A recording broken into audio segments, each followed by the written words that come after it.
오늘 말씀의 제목 같이 한번 읽어볼까요? 거룩한 성소로 살라. 이 제목으로 함께 말씀을 나누고자 합니다.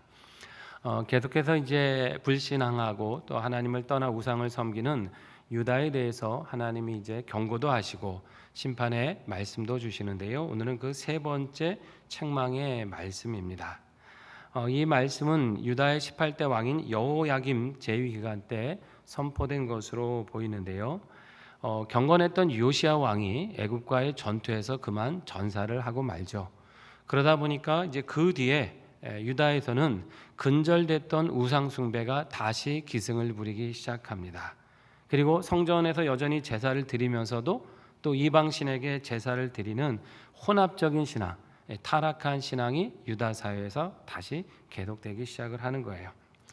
2절에 보면 하나님이 예레미야에게 이런 말씀을 하시죠. 성 어디에서 예언을 하라고 말씀하십니까?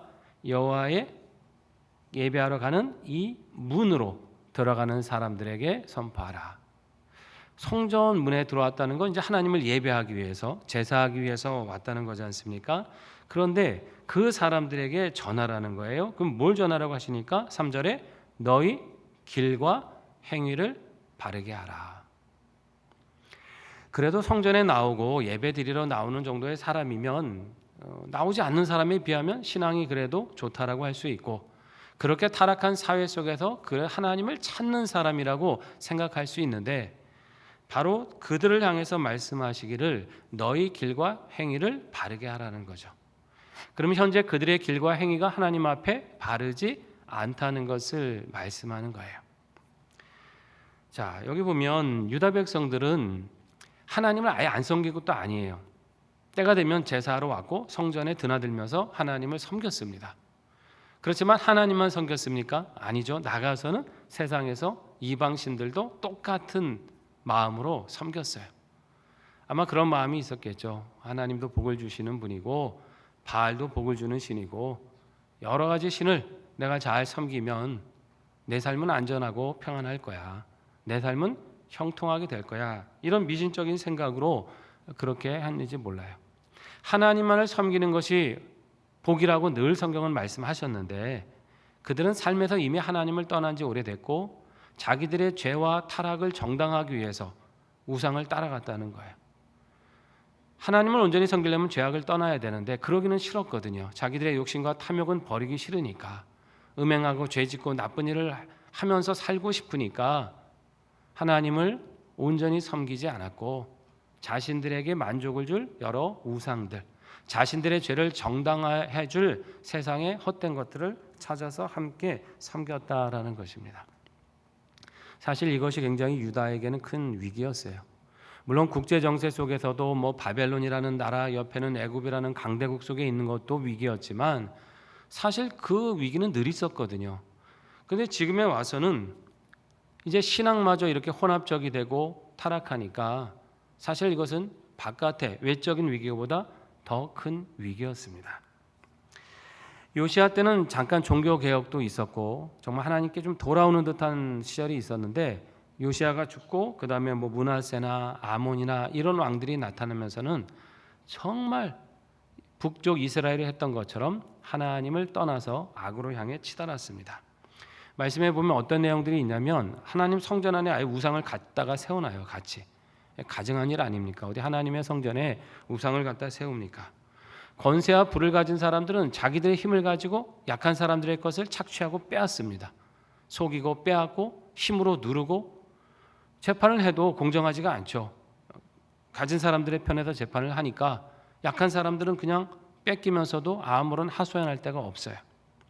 자, 높은 사람들만 그랬던 게 아니에요. 일반 백성들도 마찬가지입니다. 말씀해 보니까 도둑질했다 너희가, 간음했고 거짓말했다. 총체적으로 부패한 길을 걸었습니다. 더 큰 문제는 그러면서 하나님에 대한 두려움이 없었어요. 우리는 별일 없을 거야. 우리 성전에서 꼬박꼬박 이렇게 예배드리고 있잖아. 우리가 하나님을 아주 떠난 게 아니잖아. 때 되면 하나님께 와서 예물도 드리고 제사도 드리고 이렇게 내가 하나님을 섬기는데 내 삶은 안전할 거야. 이렇게 생각했다는 거예요. 4절에 뭐라 하십니까? 너희는 이것이 여호와의 성전이라고 하는 거짓말을 믿지 말라고 하나님이 하십니다. 여호와의 성전이란 말은 하나님이 계신 곳이니까 이곳은 안전하다는 거죠. 이곳은 무너지지 않을 거라는 거예요. 이곳에 있으면 우리가 해를 당하지 않을 거라고 하는 그 생각, 그 예언이 여호와의 성전이다라는 표현이에요. 나 여호와의 성전에 있고 나 여호와의 성전에 관계가 있는 사람이니까 나는 예배하는 사람이니까 안전해라는 말이라는 거죠. 자, 하나님께서 내가 이곳에 늘 함께 하겠다고 하신 약속이 있었어요. 다윗에게 하신 약속이 있었고 솔로몬에게 하신 약속이 있었어요. 근데 전제가 있습니다. 무조건 너희와 함께 하겠다 하시지 않았고요. 너희가 나를 청종하면, 내게 와서 기도하면 내가 듣겠다. 내가 듣고 고쳐주겠다. 너희가 나의 법도를 바르게 따르고 내 율례를 행하면 내가 너희에게 복을 주고 포도 종자가 떨어지지 않게 하고 가축이 풍성하게 하고 그 주신 약속들이 있거든요. 근데 그 무조건 함께 하시겠다가 아니라 너희가 나를 순종하면 이런 은혜를 주시겠다라고 하셨습니다. 자, 그런데 순종은 하지 않고 당연히 이 성전에 있으면 안전하고 나는 제사하고 있으니까 복을 받아야 되고 하게 된다면 여러분 이게 어떻게 됩니까? 이것은 말이 되지 않는다. 하나님을 이것은 업신여기는 행위다라는 말씀이에요. 자, 이것을 하나님은 믿지 말라. 성전에 있으면 제사하고 있으면 당연히 안전할 거라고 하는 예언의 말씀들 이거 다 거짓이다. 내 말과 다르다라고 하시는 거예요. 여러분, 우리는 성경을 통해서 하나님의 귀한 약속들을 받고 있습니다. 우리가 믿으면 구원을 주신다는 가장 귀한 약속이 있잖아요. 또 우리가 믿고 순종하면 하나님께서 우리를 평안케 하시고 복 주신다는 약속도 있습니다. 우리가 주의 길을 따르고 하나님을 경외하면 우리의 삶을 형통케 하시고 어려움에서 건지시고 구원하신다라는 정말 수많은 약속들이 이 하나님의 말씀에 있습니다. 자, 우리가 이 좋은 약속을 누리는 길은 뭐겠습니까? 온전히 그 말씀과 약속을 믿고 하나님을 사랑하고 순종하는 데 있는 줄 믿습니다. 믿음의 선조들이 평안의 복을 누린 것은 바로 이 순종을 통해서였고 하나님의 말씀을 존중하게 여기면서 행했던 데서 그 은혜를 누린 것입니다.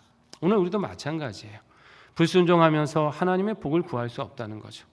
말씀대로 살지도 않으면서 교회 나와서 예배하고 있으니까 나의 삶은 안전하고 괜찮다라고 스스로 위안을 삼을 수 없다는 것입니다. 정말 하나님이 내 편이시구나, 하나님이 나를 도와주시구나, 하나님 날 지키신다, 이것이 우리의 확신이 되려면 나도 그만큼 하나님을 사랑하고 하나님께 순종할 결단으로 살아야 되는 거예요.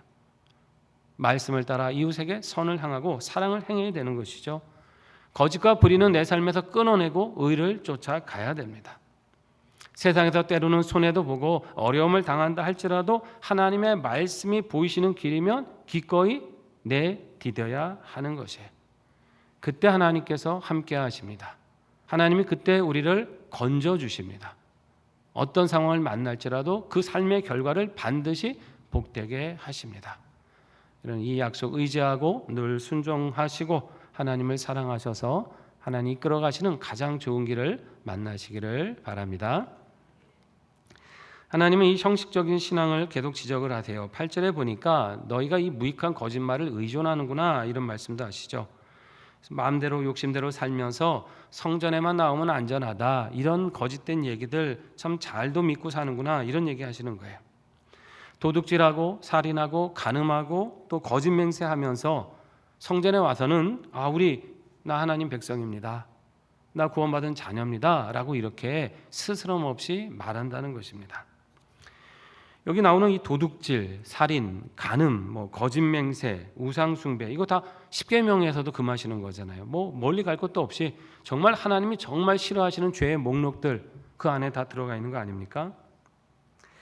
하나님을 경외하며 그 계명을 따를 때 복이 있다는 것을 수없이 못이 박히도록 유다 백성들은 들었지만 그래서 그것을 알았음에도 하나님이 금하시는 것을 실제로는 삶에서 행했다는 거죠. 그러면서 마음에는 가책을 느끼고 돌이켜야 되는데 그러지 않고 스스로 안전하다고 자기 자신을 속였어요. 자기 귀에 들리는 좋은 말, 자기 귀에 듣기 좋은 말만 따라서 살았습니다.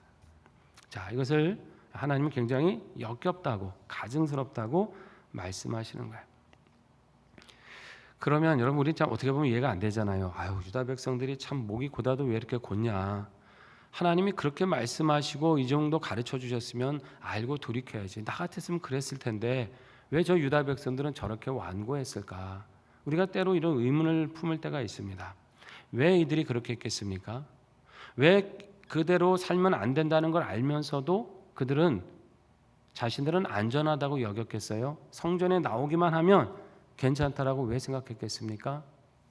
자, 그것은 삶은 바뀌지 않고 죄악은 지속적으로 행하고 싶고 그러면서 복은 받고 싶은 정말 이율배반적이고 말도 안 되는 그 마음이 그 안에 있었다는 것입니다. 여러분, 만약에 사람이 하나님을 떠나 죄악을 행하고 살면 나 내 마음대로 살다가 죽을 거야. 만약에 이런 생각을 하면 안 되지만 만약에 그런 마음을 품고 산다고 한다면 구원받을 생각을 하지 말아야죠. 그렇지 않습니까? 내 마음대로 내 죄 가운데로 막 살다가 갈 거라면 어떻게 구원받고 복을 받을 생각을 합니까? 반면에 정말 하나님의 구원을 바라고 하나님의 은혜 안에서 살기를 바란다면 뭐를 떠나야 돼요? 죄를 떠나야 되잖아요. 그게 하나님의 말씀이니까. 그게 우리에게 인생에게 정해주신 지침 아닙니까? 그러니까 둘 중에 하나를 선택했으면 하나는 얻지 못하는 거잖아요. 근데 이제 둘 다 취하려고 하는 것이죠. 이 유다 백성은 뭐냐면 죄도 행하고 싶은 거예요. 내 욕심대로 그냥 가서 마음껏 이방 신전 가서 음행도 하고 탐욕도 부리고 마음껏 그냥 내 욕심과 죄악대로 살고 싶어요. 근데 구원도 받고 싶고 복도 받고 싶어요. 그렇게 사는 것에 대해서 지적받지 않고 누가 평안을 빌어주길 바라고 그렇게 사는 삶에 대해서 누가 그렇게 신랄하게 비판하는 거 싫고 위로해주고 괜찮다고 격려해주기를 바라는 거예요. 그럼 이게 말이 안 되잖아요. 그러니까 이들은 어떻게 해요? 실컷 죄 짓고 교회 나와요. 성전에 나와서 또 참여하고 회개하고 막 이렇게 해요. 그리고 어떻게 해요? 다시 돌아서서 나가자마자 다시 내가 참여했던 거 깨끗하게 잊어버리고 원래 살았던 습관대로 사는 거예요. 이전에 예레미야 나올 때 제가 그런 표현 썼죠. 임시방편에 회개하면 안 된다. 회개라는 걸 했으면 정말 그대로 하나님 뜻대로 살겠다는 결단이 수반되고 정말 그 몸부림을 치는 그 결단이 있어야지. 내 본성이 원래 이러니까 인간은 원래 연약한 거니까 하면서 그냥 뭐 습관적으로 딱 회개하고 돌이켜서 그냥 또 원래대로 아무 고민 없이 내가 살았던 그 식대로 살 수는 없다는 거잖아요. 그건 임시방편의 회개, 하나님이 별로 받으시지 않는 회개다라는 거예요. 우리가 매 주일마다 참회 기도를 드리고 합니다만 우리가 결단했으면 어떻게 돼요? 나가서 적어도 이 한 주만큼은 내가 기도한 대로 살겠다라고 다짐하고 살아야 된다는 거예요. 기도는 기도대로 하고 돌이켜서 내 삶은 삶이다? 아닙니다. 지금 유다 백성이 그랬다는 것입니다. 자, 11절에 보니까 하나님은 이걸 뭐라고 하시냐면 야 너희는 이 성전이 도둑의 소굴처럼 보이느냐? 이 말씀을 하는 거죠. 여러분 이 말씀이 신약에서도 한번 인용되는 때가 있죠. 언제인지 아시죠? 예수님께서 성전에서 매매하는 자, 장사하고 돈 바꾸는 자들을 다 쫓아내실 때 너희는 왜 이 강도의 소굴로 만들었느냐 책망하시잖아요. 바로 그때 그 말씀이죠. 성전은 하나님께서 그 이름을 두신 곳이라고 여기서 말씀합니다. 자, 하나님의 이름을 두셨다는 건 뭐예요? 하나님의 이름은 거룩하시고 사랑이시고 의로우시고 하나님의 이름은 정말 모든 어떤 악과 죄와 조금도 관련이 없으신 그런 은혜와 자비와 거룩함이 충만하신 이름이에요. 하나님의 이름을 두셨다는 것은 성전에 나오는 자는 그런 하나님의 은혜를 바라보면서 어떻게 해요? 나 자신도 의롭게 되기를 힘쓰고 거룩하게 되기를 힘쓰고 하나님의 거룩하신 이름에 합당한 자녀로 살 것을 다짐하며 나와야 한다는 말씀이죠. 즉 성전에 나오는 자는 하나님의 거룩하신 인품과 성품과 그 모습을 은혜를 닮아가기에 힘쓰는 사람들. 그때 하나님의 이름을 성전에 두신 것이 의미가 있는 것이고 우리도 와서 하나님의 이름을 부를 때 그 부름이 하나님 앞에 합당하게 연락이 되는 겁니다. 자, 근데 유다 백성들은 어떻게 했냐면 성전에 그 거룩하신 하나님의 이름이 있는 곳임에도 그 이름에 담긴 의로우심과 진실하심과 그런 것은 관심이 없었어요. 안중에도 없었어요. 여전히 자신들의 죄악을 고집하고 합리화했고, 여기서 잠깐 회개하고 조금 씻어내고 가책을 덜어낸 다음에 나가서 또 마음껏 죄 지는 데만 관심이 있었다라는 거예요. 그러니까 그들이 생각한 구원의 자리는 더 이상 구원의 자리가 아니었고, 하나님을 모독하는 자리였고, 결국은 재앙을 임할 수밖에 없는 그런 심판의 자리가 되고 말았다는 것입니다. 오늘날도 마찬가지입니다. 우리가 구약의 성전 개념과 오늘날 교회 개념이 다르다 하지만, 여러분 어떻게 보면 구약 시대의 성전보다 우리 신약 시대의 교회가 더 거룩한 이름을 두신 겁니다. 왜 그렇습니까? 우리 한 사람 한 사람 안에 누가 계세요? 성령 하나님께서 함께하고 계시잖아요. 고린도전서에 있듯이 우리가 각각 성령이 거하시는 하나님의 전이에요. 그런 하나님의 전들이 함께 모인 것이 우리 교회 아닙니까? 또 우리가 가는 곳, 우리가 가는 그 자리가 거룩한 자리가 되는 거죠. 하나님의 성령 임한 사람이 가정에서, 직장에서, 사회에서, 이웃과의 관계 속에 갈 때 성전이 다니는 거잖아요. 성전이. 어떻게 보면 오늘날 교회는, 오늘날 그리스도인은 구약의 성전 이상으로 하나님의 거룩하신 이름을 담고 있는 겁니다. 무슨 말씀입니까? 우리 교회를 통해 하나님의 거룩하심이 드러나야 된다는 것이죠. 우리 한 사람 한 사람의 순종과 믿음을 통해 하나님의 거룩하신 은혜가 드러나야 한다는 것입니다. 우리가 함께 모여서 하나님을 높여드림으로 하나님을, 그 거룩하심을 찬양하듯이, 우리가 각자 흩어져서 우리의 삶 속에서 역시 우리가 하나님을 높여드리고 하나님께 순종하는 모습을 통해서 그 하나님을 증거하고, 예수 믿는 사람은 뭐가 다르고 달라도 다르구나, 그런 증거를 얻을 수 있는 그런 믿음으로 우리는 살아야 한다는 말씀입니다. 더 우리는 구약시대보다 어떻게 보면 더 이 믿음을 신중하게 갖고 가야 될 필요가 있습니다. 왜냐하면 세상은 우리를 통해서 하나님을 보거든요. 우리를 통해서 하나님의 거룩하심을 알기 때문입니다. 교회에 잘 출석하는 것으로 우리 신앙을 만족할 게 아니라, 여러분 우리의 삶에서 하나님의 거룩하심이 드러나는가, 내 삶을 통해 하나님의 이름이 존귀 여김을 받으시는가, 우리는 이것에 더욱더 마음 쓰고 믿음으로 행해야 될 줄로 믿습니다. 그때 하나님의 은혜가 우리와 함께 하실 것입니다.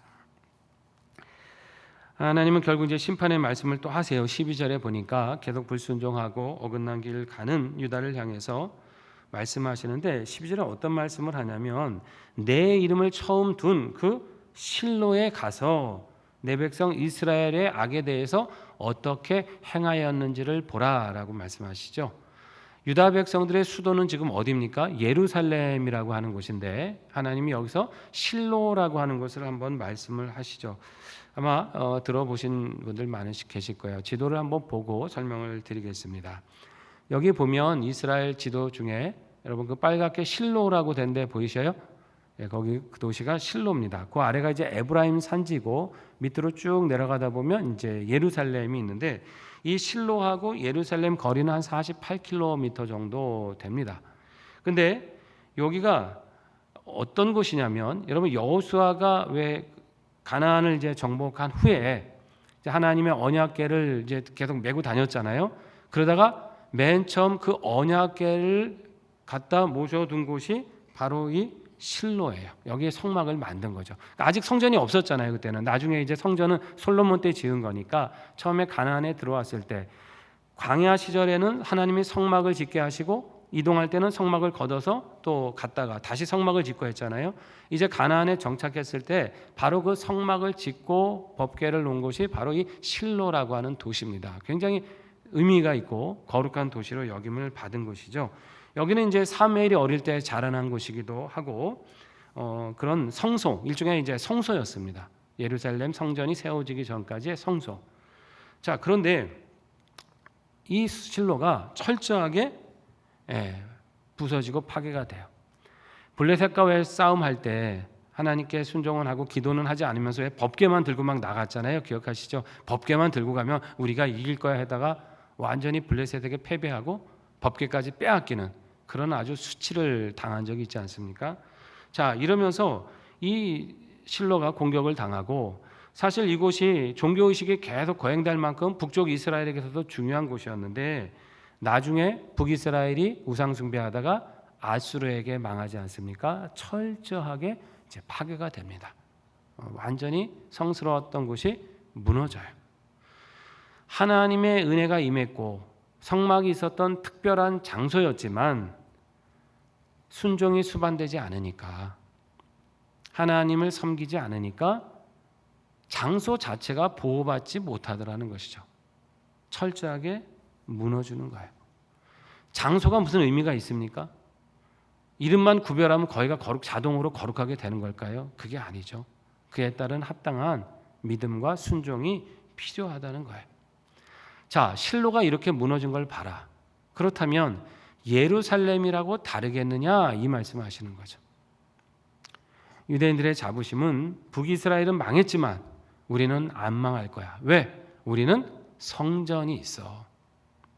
우리 예루살렘에는 하나님을 모신 성전이 있기 때문에 저 북쪽 이스라엘처럼 그렇게 쉽게 망하지 않을 거야. 이 생각이 유다 백성들에게 있었다는 거예요. 하나님은 그걸 이제 반대로 말씀하는 거죠. 너희가 그걸 의지한다만 실로를 봐라. 우상을 섬기고 나를 떠난 그 삶에 무슨 평안이 있고 안전이 있겠느냐. 예루살렘 역시 철저하게 무너지리라 하시는 경고를 하시는 겁니다.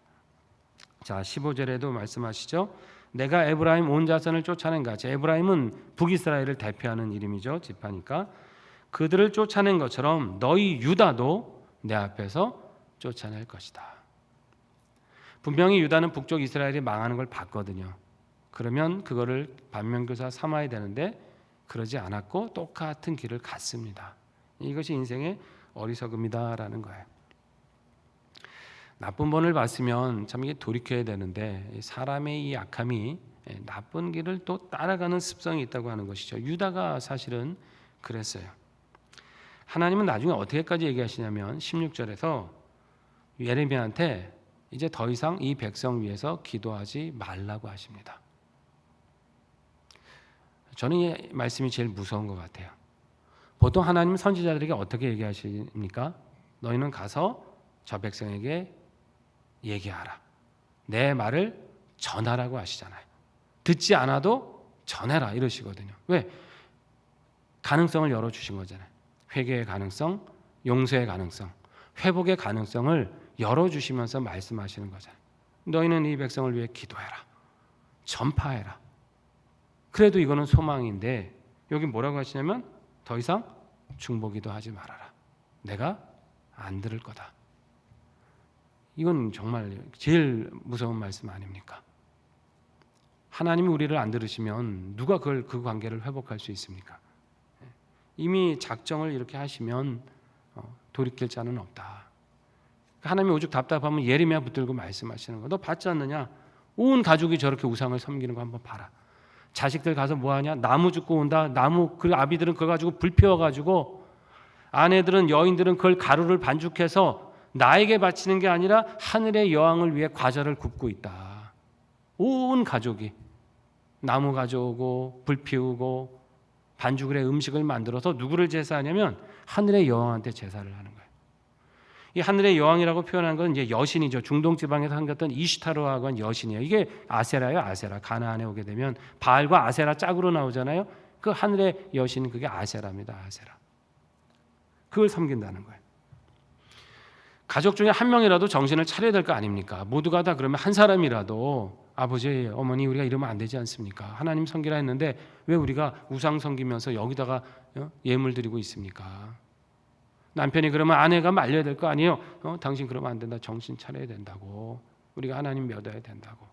우리가 한 믿음으로 믿지 않은 자들 위해 기도하고 함께 하나님을 섬길 수 있도록 누군가는 깨어서 그렇게 애써야 되는 거 아닙니까? 그런데 아무도 그런 사람이 없어요. 온 가족이 똑같이 같이 가는 거예요. 이게 어떻게 같이 망하자는 거 아닙니까? 하나님은 결국은 이제 진노를 쏟으시고 너희가 수치를 당하게 될 것이다. 이렇게 말씀하십니다. 결론적으로 보면 예루살렘은 분명 하나님이 거룩하신 이름을 둔 곳이고 사랑하신 곳이었어요. 정말 하나님의 성이라고 말할 수 있어요. 그러나 그들이 거룩함을 잃어버리고 순종을 잃어버렸을 때, 하나님을 떠나 완전히 우상으로 빠졌을 때는 더 이상 그곳은 복된 곳도 아니었고 안전한 곳도 아니었어요. 장소나 이름이 중요한 게 아니죠. 그 행위가, 하나님께 순종하는 삶이 중요하다라는 것입니다. 오늘 우리도 마찬가지인 줄 믿습니다. 우리는 성도라고 하는, 거룩한 무리라고 하는 귀한 이름을 받았습니다. 또 우리는 그리스도인이라고 하는, 예수의 사람이라고 하는 존귀한 이름도 받았습니다. 또 우리는 거룩하신 하나님의 자녀라고 하는, 아들, 딸이라고 하는 정말 감당기 힘든 그런 복되고 귀한 이름도 받았습니다. 그 이름이 자동으로 우리를 지켜줍니까? 자동으로 우리를 복되게 하고 구원으로 이끌어갑니까? 아닙니다. 우리는 하나님의 자녀답게 살아야 될 줄로 믿습니다. 누가 봐도 저 사람은 하나님의 자녀구나. 우리는 그리스도의 사람이라고 하는 그 이름에 합당하게 주님께 순종해야 될 줄로 믿습니다. 우리는 성도라고 하는 그 거룩한 이름에 합당하게 경건하게 살면서 하나님의 영광을 나타내야 될 줄로 믿습니다. 이렇게 우리가 스스로 거룩한 성소 되기 힘쓰셔서 우리 하나님의 은혜 받고 하나님의 영광 나타내며 살아가시기를 주의 이름으로 축원합니다.